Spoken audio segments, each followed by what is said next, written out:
യഥാർത്ഥ ഭക്തരെ സംഘടിപ്പിച്ച് അയ്യപ്പ സംഗമം നടത്താൻ ശബരിമല കർമ്മസമിതി ഈ മാസം 22-ന് പന്തളത്ത് ശബരിമല സംരക്ഷണ സംഗമം എന്ന പേരിൽ അയ്യപ്പ ഭക്തരുടെ സംഗമം നടത്തും. ശബരിമലയുടെ സമഗ്ര വികസനം ലക്ഷ്യം വെച്ചാണ് അയ്യപ്പ സംഗമം സംഘടിപ്പിക്കുക. ശബരിമല കർമ്മസമിതി നടത്തിയ വാർത്താസമ്മേളനത്തിലായിരുന്നു പ്രഖ്യാപനം. ഈ വരുന്ന 22-ാം തീയതി പന്തളം കേന്ദ്രീകരിച്ചുകൊണ്ട് ഒരു സമഗ്രമായ രീതിയിൽ അയ്യപ്പ ഭക്തന്മാരും അയ്യപ്പ വിശ്വാസികളും സനാതന വിശ്വാസികളും അതുപോലെ തന്നെ വിവിധ സംഘടനകളും ശബരിമലയുമായിട്ട് ബന്ധപ്പെട്ട നമുക്ക് ധാരാളം വിഭാഗങ്ങളുണ്ട്. അവരെല്ലാം ഇന്ന് ദേവസ്വം ബോർഡ് മാറ്റി നിർത്തിയിരിക്കുകയാണ് ശബരിമലയിൽ നിന്നും. അത്തരം വിഭാഗങ്ങളിൽപ്പെട്ട എല്ലാവരെയും ശബരിമലയുമായിട്ട് ബന്ധപ്പെട്ട എല്ലാവരെയും ഉൾക്കൊണ്ടുകൊണ്ട് ഒരു സമഗ്രമായ ഒരു സംഗമം നടത്താനായിട്ട് നമ്മൾ തീരുമാനിച്ചിരിക്കുന്നത്. ശബരിമല സംരക്ഷണ സംഗമം എന്നാണ് നമ്മൾ ആ ഒരു സംഗമത്തിന് പേരിട്ടിരിക്കുന്നത്. ഈ ഒരു കാരണവശാലും ഭക്തി ലവലേശമില്ലാത്ത സനാതർമ്മത്തെ ഇകഴ്ത്തുന്ന തരത്തിൽ പറയുന്ന ഈ ആളുകൾ നടത്തുന്ന ഈ സംഗമത്തിൽ വരും യഥാർത്ഥ അയ്യപ്പ ഭക്തന്മാരെ ഒന്നിച്ചുകൂട്ടി എന്തുകൊണ്ട് നമ്മളൊരു സംഗമം നടത്തിക്കൂടാ എന്ന് ചിന്തിച്ചൊരു അടിസ്ഥാനത്തിൽ നമ്മൾ ഇതിന് പടിപടിയായിട്ട് പല സംഭവങ്ങളും ഉണ്ടാവും. തീർച്ചയായിട്ടും അതായത് ഇതിവിടെ നിൽക്കാൻ പോകുന്നില്ല. അതുകൊണ്ട് ഞാൻ പറയുകയാണ്, ഒരു സംഗമം കൊണ്ട് അവസാനിക്കാൻ പോകുന്ന വിഷയമല്ല. 1 ലക്ഷം 2 ലക്ഷം 10 ലക്ഷം ഇങ്ങനെ കോടി എല്ലാം പറഞ്ഞ് കാർഡെടുത്ത് മെമ്പർഷിപ്പ് കൊടുത്ത് 10 വർഷത്തേക്ക് അവിടെ വരാനും കൂടെ 5 പേരെ കൊണ്ടുവരാനും അവിടെ താമസിക്കാനും അവിടെ പ്രത്യേക സൗകര്യം ഏർപ്പെടുത്താനും അവർക്ക് വേണ്ട വഴിപാട് നടത്താനുള്ള സൗകര്യം, പ്രസാദം കൊടുക്കാനുള്ള ഇതെല്ലാം നമ്മൾ വായിച്ചാണ്.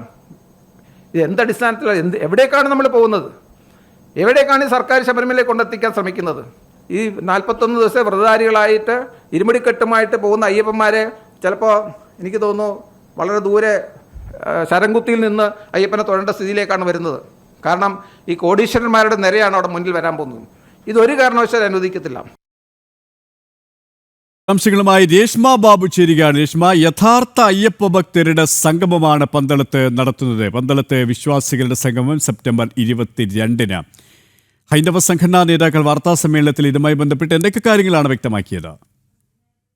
സുരേഷ്, ഈ മാസം 22-ാം തീയതിയാണ് പന്തളത്ത് ശബരിമല സംരക്ഷണ സംഗമം സംഘടിപ്പിക്കാനായിട്ട് ഒരുങ്ങുന്നത്. വിവിധ ഹൈന്ദവ സംഘടനാ നേതാക്കളാണ് ഇത് സംബന്ധിച്ചുള്ള സാധൂകരിക്കുന്ന കാര്യങ്ങൾ വാർത്താ സമ്മേളനത്തിലൂടെ വ്യക്തമാക്കിയിട്ടുള്ളത്. അതായത് ഈ ശബരിമലയെ സംരക്ഷിക്കുക, സമഗ്രമായിട്ടുള്ള വികസനം ലക്ഷ്യമിട്ടുകൊണ്ടാണ് ഈ സംഗമം സംഘടിപ്പിക്കുന്നത്. യഥാർത്ഥ അയ്യപ്പ ഭക്തരും സനാതന ധർമ്മ വിശ്വാസികളുമാണ് ഈ സംഗമത്തിൽ പങ്കാളികളാകുക. എന്തായാലും പന്തളത്ത് കേന്ദ്രീകരിച്ചാണ് ഈ സെപ്റ്റംബർ 22-ാം തീയതി ശബരിമല സംരക്ഷണ സംഗമം എന്നുള്ള പേരിൽ ഈ പരിപാടി സംഘടിപ്പിക്കുന്നത്.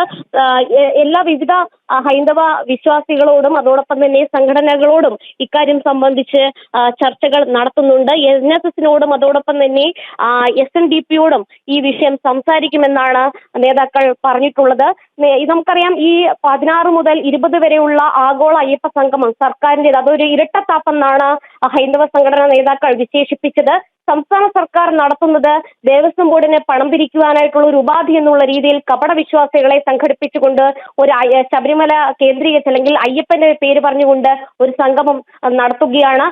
അത് ഒരു വെല്ലുവിളിയായിട്ട് എല്ലാ വിശ്വാസികളും കാണുകയും ചെയ്യുന്നുണ്ട്. അതുകൊണ്ട് തന്നെയാണ് യഥാർത്ഥ അയ്യപ്പ വിശ്വാസികളെ, അയ്യപ്പ ഭക്തന്മാരെ സംഘടിപ്പിച്ചുകൊണ്ട് ഇത്തരം ഒരു പരിപാടി സംഘടിപ്പിക്കുവാൻ ഒരുങ്ങുന്നതെന്നാണ് ശബരിമല കർമ്മസമിതിയുടെ അതോടൊപ്പം തന്നെ ഹിന്ദു ഐക്യവേദി, VHP, ക്ഷേത്ര സംരക്ഷണ സമിതി തുടങ്ങിയ സംഘടനകളുടെ കാര്യകർത്താക്കൾ ഇന്ന് പത്രസമ്മേളനത്തിലൂടെ വ്യക്തമാക്കിയിട്ടുള്ളത്. MV ഗോവിന്ദനടക്കം ഈ യുവതീ പ്രവേശന വിഷയം അത് അടഞ്ഞ അധ്യായമല്ല എന്ന് പറയുന്ന അതേ ഘട്ടത്തിൽ തന്നെയാണ് ഇത്തരമൊരു പരിപാടി സംഘടിപ്പിക്കുന്നത്. അതിന് പിന്നിൽ കൃത്യമായിട്ടുള്ള രാഷ്ട്രീയ ലക്ഷ്യമുണ്ട്. രാഷ്ട്രീയപരമായിട്ടുള്ള നേട്ടങ്ങൾക്ക് വേണ്ടിയിട്ടാണ് ശബരിമലയെയും അയ്യപ്പനെയും ഇക്കാര്യത്തിൽ കൂട്ടുപിടിക്കുന്നതെന്നാണ് ഹൈന്ദവ സംഘടനാ നേതാക്കൾ പറഞ്ഞിട്ടുള്ളത്. അത് മാത്രമല്ല, നേരത്തെ 2018-19 കാലഘട്ടത്തിൽ ശബരിമലയിൽ നാമജപം നടത്തിയ ആളുകളെ വലിച്ചിഴച്ച പോലീസും അതിനൊത്താശ ചെയ്ത സർക്കാരുമാണ്. അതേ സർക്കാർ ഇത്തരത്തിലൊരു പരിപാടി സംഘടിപ്പിക്കുന്നതിന് പിന്നിൽ ഹിന്ദു വോട്ടുകൾ വീണ്ടും തിരിച്ചു വിട്ടുക അല്ലെങ്കിൽ തിരിച്ചു നേടിയെടുക്കുക എന്നുള്ള ഒരു ഉദ്ദേശം തന്നെയാണ്. അതിന് ഈ പറയുന്ന പമ്പാ തീരം കേന്ദ്രീകരിക്കുന്നു എന്ന് മാത്രമാണ്.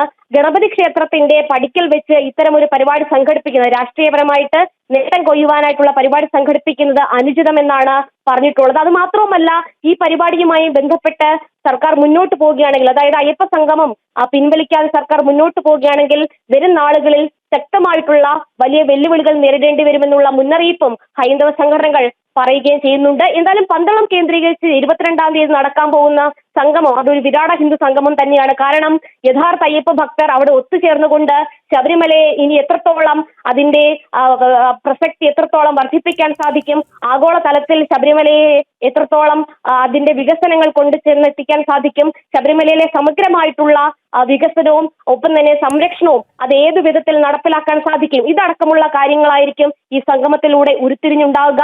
അതിന് നേതൃത്വം കൊടുക്കുക എന്നുള്ള കർത്തവ്യത്തിലേക്കാണ് വിവിധ ഹൈന്ദവ പ്രസ്ഥാനങ്ങൾ കടന്നിരിക്കുന്നത്. അതിന്റെ ഒരു കാഹളം, അതിന്റെ പ്രാഥമികമായിട്ടുള്ള കൂടിയാലോചനകൾ സംബന്ധിച്ചുള്ള സ്ഥിരീകരണം അവർ ഇന്ന് വ്യക്തമാക്കുകയും ചെയ്തിട്ടുണ്ട്. എന്തായാലും സർക്കാരിന്റെ അയ്യപ്പ സംഗമം അത് കപട വിശ്വാസികളെയും അതോടൊപ്പം തന്നെ 2018-ലും 2019-ലും ഈ ആചാര ലംഘനത്തിന് കൂട്ടുനിന്ന ആളുകളെയും കൂട്ടുപിടിച്ചുകൊണ്ടാണെങ്കിൽ ഇന്ന് ഈ 22-ാം തീയതി നടക്കാൻ പോകുന്നത് ഹൈന്ദവ വിശ്വാസികളുടെയും അതോടൊപ്പം തന്നെ യഥാർത്ഥ അയ്യപ്പ ഭക്തരുടേതുമാണ്. ആ സംഗമത്തിൽ എല്ലാ വിധത്തിലുമുള്ള 200 കണക്കിന് ഹൈന്ദവ സംഘടനകൾ പങ്കുകൊള്ളും. NSSനോടും SNDP ഉൾപ്പെടെയുള്ള സാമുദായിക സംഘടനാ നേതാക്കളോടും ഇക്കാര്യം സംസാരിക്കും. കൃത്യമായിട്ട് അവരോട് നിലവിൽ ഈ സർക്കാരിന്റെ ഇരട്ടത്താപ്പ് ബോധ്യപ്പെടുത്തുമെന്ന് തന്നെയാണ് നേതാക്കൾ വ്യക്തമാക്കിയിട്ടുള്ളത്. എന്തായാലും ഇനി വരാൻ പോകുന്നത് 22-ാം തീയതിയിലെ ആ സംഗമം തന്നെയാണ്. ആ സംഗമത്തിലേക്ക് ഉറ്റുനോക്കുകയാണ്